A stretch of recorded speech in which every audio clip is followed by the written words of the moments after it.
전문 변호사 조영주입니다. 예, 제가 목요일 날 밤에 미국 하원에서 드림 법안이 통과됐죠. 그래서 제가 속보로 아주 긴급하게 영상을 찍어서 올렸습니다. 그리고 금요일 날 하루 지난 금요일 날 제가 올린 영상에 댓글도 많이 달아주시고 또 생각보다 많은 분들이 전화를 해주셨습니다. 너무 감사드립니다. 그래서 이제 그 전화도 받고 댓글도 보니까 궁금해하시는 게 한 세 가지 정도가 있더라고요. 그래서 제가 이 자리 빌어서 그 공통적으로 궁금해하시는 것 세 가지에 대해서 제가 또 한번 영상을 만들어봤습니다. 많은 분들이 그 공통점 세 가지는 이상할 정도로 비슷하게 물어보시더라고요. 그래서 제가 하나하나 설명을 드리겠는데요. 이제 첫 번째 이제 공통적으로 질문하신 것이 뭐였냐면 그 드림 법안이 상원에서 이제 투표를 해야 되는데 상원에서 투표가 몇 표를 받아야지만 통과될 수 있느냐. 그러니까 상원에서 표결의 정족수, 그러니까 통과되는 정족수가 몇 명이냐를 이제 많이 물어보셨습니다. 예, 미국은 표결은 모두 과반수 이상입니다. 어떠한 군요? 물론 이제 약간의 예외가 있죠. 뭐 헌법을 바꾼다든지, 뭐 대통령 탄핵이라든지 이런 거는 이제 4분의 3 이런 건데 이제 그걸 빼고 이런 일반적인 법률은 과반수입니다. 지금 아시겠지만 상원은 50대 50으로 분할되어 있고 이럴 경우는 이제 타이 브레이커로서 부통령이 이제 한 표를 행사할 수가 있습니다. 그래서 부통령은 해리스 이제 부통령이죠. 그래서 그분이 민주당이기 때문에 결과적으로 51대 50대 가지고 민주당이 다수당입니다. 그래서 어떤 법안이든 과반수 통과인데 그럼 이제 많은 분들이 그럼 왜 60석을 요구하느냐 이런 말씀을 많이 하시는데요. 이 60석은 이 드림 법안 통과를 위한 그 상원의 표결 정족수가 아니고요. 통과 정족수가 아니고 미국 의회에는 필리버스터라는 게 있습니다. 다 아실 거예요. 필리버스터라는 거는 이제 소수 당이 어떤 그 거대한 당에 대한 어떤 횡포에 맞서기 위해서 시간을 끌어서 법안의 통과를 못 시키게 하는 어떤 그런 방법이죠. 그래서 뭐 소수 당을 보호하기 위한 방법인데 이게 옛날부터 있었습니다. 한국에도 있죠. 미국에도 있고요. 그래서 각 나라마다 필리버스터에 대한 제도는 약간씩 차이가 있는데요. 미국 같은 경우는 이제 많이 변동이 있었습니다. 근데 현재로서는 어떤 법안이든 소수당에서 필리버스터를 쓸 수가 있습니다. 사용할 수가 있어요. 그럴 경우는 그 법안은 통과될 수가 없습니다. 왜냐하면 필리버스터를 계속 쓰게 되면 회기가 끝나버리니까요. 근데 이제 그 소수당에서 그렇게 되면 여러 가지 어려움이 있으니까 이제 소수당에서는 이렇게 얘기하는 거죠. 우리가 이런 특정 법안에 대해서 필리버스터를 쓰겠다. 이렇게 얘기하면 이제 다수당에서는 이거 그렇다면 우리가 좀 더 타협을 해야겠다. 좀 더 네고시에이션을 해야겠다. 이런 식으로 이제 다시 야당과 협의를 들어가는 거죠. 그런데 만약 토탈 100명의 상원의원 중에서 60명 이상이 찬성으로 나는 이 특정 법안에 대해서는 필리버스터를 못 쓰게 하겠다. 그에 막을 수 있는 게 60명입니다. 그래서 당적에 상관없이 어떤 특정 법안에 60명 이상의 상원의원이 필리버스터를 사용하지 않겠다라고 선언해버리면 그냥 필리버스터를 사용할 수가 없습니다. 그렇게 되면 투표를 해가지고 과반만 되게 되면 통과되는 거죠.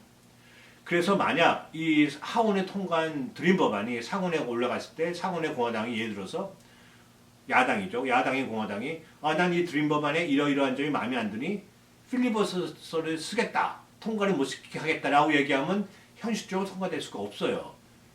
그에 막기 위해서는 60명의 상원의원이 필리버스터를 이 드림 법안에는 적용시키지 않겠다라고 찬성을 하면 그때는 이제 필리버스터를 쓸 수가 없어가지고 51명 이제 그 해리스 부통령까지 포함해서 51명이 투표를 해서 통과되면 이제 법안이 확정되는 거죠. 근데 이 필리버스터를 쓰냐 안 쓰냐는 민주당이 결정하는 게 아니고 공화당이 결정하는 거죠. 야당이니까 소수당이니까요. 그래서 현재로서는 필리버스터를 쓸지 안 쓸지 몰라요. 그래서 어떤 신문이나 어떤 다른 데서는 이거는 이 드림 법안이 필리버스터를 쓸 거라고 예상을 하고 민주당은 60명이 안 됐으니까 50명밖에 없고 51명이니까 궁극적으로 이 법안은 통과 안 되라고 얘기하면서 이런 자세한 설명을 안 하고 그냥 60명이 안 되니 통과가 안 된다라고 얘기하는 겁니다. 그래서 많은 분들이 이제 혼동하시는 게 드림법만 통과하려면 60명 있어야 되는 게 아니냐 이렇게 얘기하시는데 그거는 필리버스터를 사용 못하게 드림법안에 공화당인 야당이 필리버스터를 사용 못하게 막을 수 있는 수가 상원의원 60명이라는 뜻입니다. 그렇기 때문에 근데 만약 공화당에서 60명 이상이 그러니까 10명 이상이 난 이 찬성을 한다. 이 드림법에 찬성을 한다. 이럴 경우는 선언을 하겠죠. 나는 찬성을 하니까 필리버스터를 사용하지 말라 해가지고 그 수가 10명이 넘게 되면 야당인 공화당에서도 더 이상 필리버스터를 사용할 수가 없겠죠. 할 수가 없기 때문에 이제 통과가 되겠죠. 그래서 원칙적으로는 드림법안에 통과되는 상원의원의 숫자는 과반수지만 현실적으로 필리버스터를 못 쓰게 하려는 상원의원의 수는 60명이기 때문에 60명이 있어야지만 통과가 될 수 있다 이런 얘기가 나온 겁니다. 이거는 공화당, 민주당이 서로 100분의 상원의원이 네고시에이션, 협의, 심의하면서 조정될 수가 있습니다. 그래서 무조건 60명이 안 됐으니까 통과 안 될 거라고 보일 수도 없고 무조건 된다고 얘기할 수도 없는 문제죠. 그렇지만 60명과 50명은 거의 이제 실질적으로는 같다고 보시는 것도 전혀 틀린 말은 아닙니다. 두 번째 질문은 드림 법안이 통과된 건 이제 하원에 통과됐는데 그럼 다카는 해당이 되느냐 이렇게 질문이 많더라고요. 그런 전화를 많이 받았습니다 제가. 예, 다카가 그러니까 드림 법안이 있다면 드림 법안에 해당되는 아이들의 다카가 당연히 포함이 됩니다. 그래서 이제 다카 같은 경우는 2012년 6월 15일 날부터 이제 적용됐죠. 물론 이제 5년 동안 거주하고 이런 게 있습니다만은. 그런데 이제 요번에 통과된 드림 법안은 2021년도 1월 1일 이전에 미국에 들어와서 현재 불법이어야 돼요. 그러니까 다카 같은 경우는 2012년, 2007년 이런 조건이 있잖아요. 그 조건이 당연히 해당이 되죠. 물론 이제 18살, 그러니까 19살 전에 들어와야 되죠. 이제 요번 하원 통과가 된 거에 의하면. 그러니까 다카 해당자도 당연히 드림 법안에 해당이 됩니다. 그러니까 너무 걱정하실 필요가 없어요. 그리고 다카를 받은 많은 아이들이 현실적으로 벌써 이제 대학교 졸업했거나 직장을 3년 이상 다닌 아이들이 많기 때문에 상당수의 다카 해당되는 아이들은 현실적으로 그냥 영주권을 신청할 수가 있을 겁니다. 어떤 신분의 잠시 임시 조건 이런 걸 받지 않고 그냥 다이렉트리 영주권을 신청할 수 있을 겁니다. 그래서 이제 이런 이제 서류 자료를 보니까 약 230만 명 이상이 물론 이제 추정치니까 정확치 않을 수도 있습니다. 2,300명 이상의 아이들은 이미 대학을 졸업했고 이제 불법 아이들이죠. 대학을 졸업했거나 또는 3년 이상의 이제 풀타임 직장을 다니거나 또는 뭐 군대를 2년 이상 다녀서 제대를 했거나 이런 아이들이 230만 명 이상은 될 거다. 그래서 이런 아이들은 그냥 영주권을 신청할 수 있을 거다라는 이제 추측하는 이제 기사도 있어요. 얼마큼 정확할지는 저도 모릅니다만 이런 식으로 다 다카 아이들도 해당이 됩니다. 그러니까 드림 법안하고 다카는 다른 게 아니고요.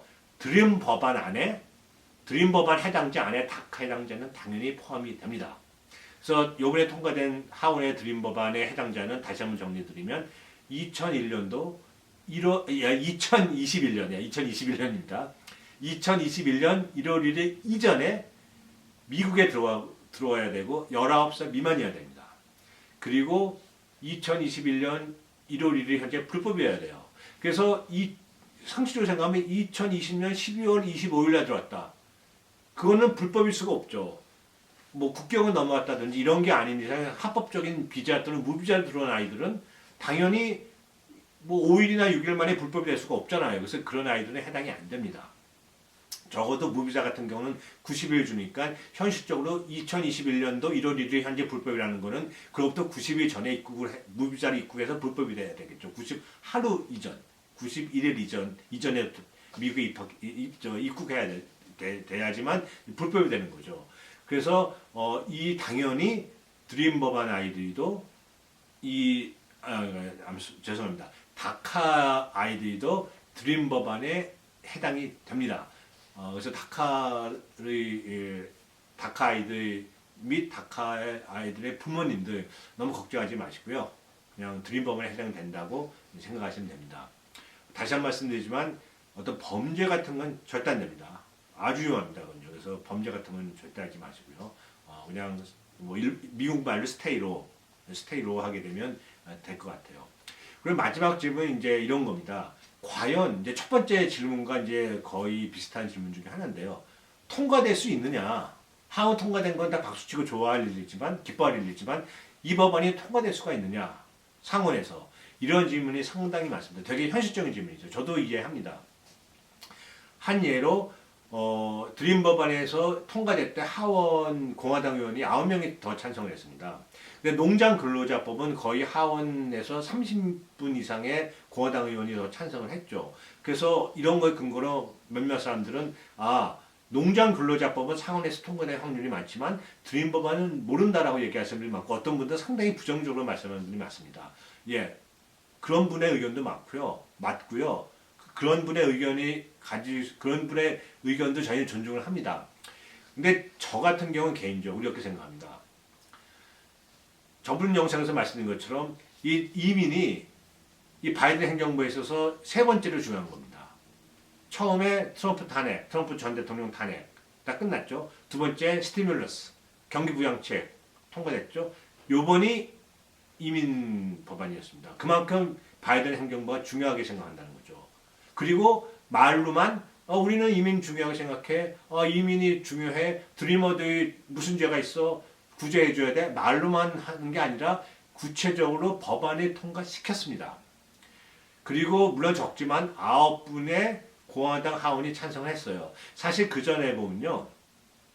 거의 공화당 민주당이 딱 갈려가지고 공화당에서 민주당의 찬성하는 사람이 거의 없었어요. 스티뮬러스 법안 봐서도 거의 없었습니다. 그러니까 9명이 물론 적은 숫자지만 어떻게 보면 더 많은 숫자일 수도 있어요. 그리고 이렇게 큰 첫 걸음을 했다는 게 아주 중요하다고 생각합니다. 행동으로 보여줬다는 거죠. 그 바이든 행정부가요.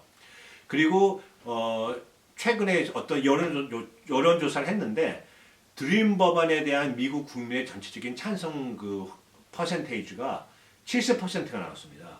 70%의 국민들은 드림 법안을 해줘야 된다라고 어그리하는 거죠. 가장 큰 이유가 아이들은 엄마 아빠 손잡고 왔다는 거죠. 아이들의 잘못이 아니라는 거죠. 아이들은 선택을 할 수가 없었으니까요. 그런 아이들한테 너무 가혹하다는 거죠. 불법으로 있으라는 거는. 그리고 아이들은 다 아실 거예요. 아이들은 얼만큼 잠재성이 많고 가능성이 풍부한지요. 아이들은 지금 아이들이지만 자라서 시인이 될 수도 있고 과학자가 될 수도 있고 수학자가 될 수도 있죠. 작가가 될 수도 있고 유명한 영화 배우가 될 수도 있고요. 가능성이 무궁무진한 게 아이들입니다. 그런 아이들 스스로 잘못도 아닌데 미국에 와서 엄마 아빠 따라와가지고 불법이었으니까 너도 불법으로 그냥 평생 불법으로 살아라. 이거는 비도덕적이고 비인간적이라고 보는 사람들이 많다는 거죠. 그래서 70%의 미국인들이 드림 법안에 찬성을 하는 겁니다. 이런 여론이 있기 때문에, 이런 우호적인 여론이 있기 때문에 공화당도 무조건 반대하기는 어려울 거예요. 물론 민주당과 협의하는 과정에서 이러이러한 점 마음에 안 드니까 뺍시다. 또는 이러한 점은 다시 집어넣읍시다. 이런 건 충분히 가능합니다. 하루아침에 그냥 딱 받아주고 하원 통과하는 법안을 받아들이고 또는 하원을 통과한 법안을 안 돼. 딱 거부시키고 이러진 않을 것 같아요. 충분히 타협을 할 겁니다. 그 과정에서 공화당이 주장하는 무슨 뭐 국경을 강화한다든지 뭐 그런 조항을 넣을 수도 있고요. 또는 국경 강화 조항에 대한 법안을 새로 만들어서 공화당과 민주당이 합쳐가지고 또 공동 발의할 수도 있고 이런 여러 가지 조처들이 있을 겁니다. 민주당 입장에서도 무조건 밀어붙일 수도 없는 거죠. 왜냐하면 아까 처음에 말씀드렸던 필리버스터가 있기 때문에요. 그래서 저 같은 경우는 60명을 모으지가 못했기 때문에 상원이 60명을 모으지 못했기 때문에 이 드림 법안은 통과가 안 되라는 그런 부정적인 생각을 갖고 있지는 않습니다. 일단 국민 70%가 지원하는 이 법안을 공화당에서 무시할 수가 없을 겁니다. 그리고 공화당도 무슨 대가를 얻어내기 위해서는 드림 법안을 해주면서 자신들이 원하는 다른 법안을 할 수도 있을 거예요. 그게 바로 이제 소위 타협 정신이라는 거죠. 미국 역사를 보면 항상 국회는 상원 하원이 다수당 소수당에 타협을 하면서 주고받고 이러면서 항상 그 정치를 해왔어요. 그게 이제 역사거든요. 그래서 저는 이런 걸 쭉 봤을 때 100% 이거는 드림 법안은 상원에서 통과됩니다라고 말씀은 못 드리지만 저 같은 경우는 상당히 높은 퍼센테이지로 통과가 될 것 같아요. 단 시간은 좀 걸리고 언제 통과될지는 잘 모르겠습니다.